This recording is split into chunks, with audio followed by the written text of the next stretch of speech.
Nako, alam mo ba, darling, nako, humihingi na ng rematch si Liesel. Naku, talaga yan, ayaw magpatalo.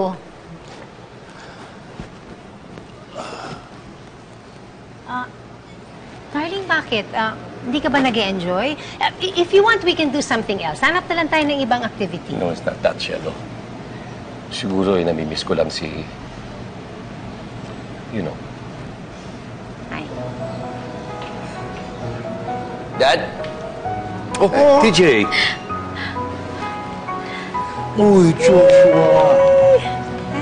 Hello. Matagal nyo nang namimiss. Hindi nyo na... Hi, Joanna. Kaya nyo na di nakakita, dinala na namin dito. Dad, No. Hey. No, it's okay. Yeah, but I'm sorry.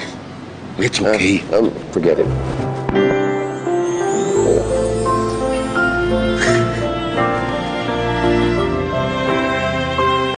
Tita, I wanted to apologize for disrespecting you.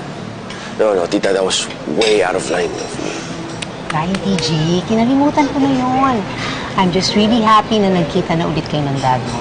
Alam mo, inaaliw ko lang yung tatay mo, but he's been miserable nung hindi kayo nagkikita. Oh, Tita, so was I. Thank you. It's okay. I'm sorry. It's all right. It's okay. Sorry. It's okay. Baba. Sige na. Go spend time with your dad. Big guy. You know, gusto ko lang kasing maging maayos ang pamilya natin. We're too small a family na magkawatak-watak pa. Yeah. Inaantok na yan, Yaya. Yeah. Tita, sa totoo lang talaga, tamang-tama na yung oras na okay tayong lahat dahil kailangan natin yung isa't isa. Tita, may gagawin ba kayo sa Monday? Meron kasi kaming despedida para kay Jepoy. Maliit na salo-salo lang kasi lilipad na siya papuntang Canada. Teka, Lunes. Parang meron ata kami nauuha na charity event eh. Talaga? Sige po, okay lang po kahit kami lang. Sige. Just a family and a few of his friends. Sasama ka ba? Yeah. You know, it's gonna be a while until I see him again, so I wanna be there. And small family event lang naman yung dad eh, so I'm pretty sure I can handle it.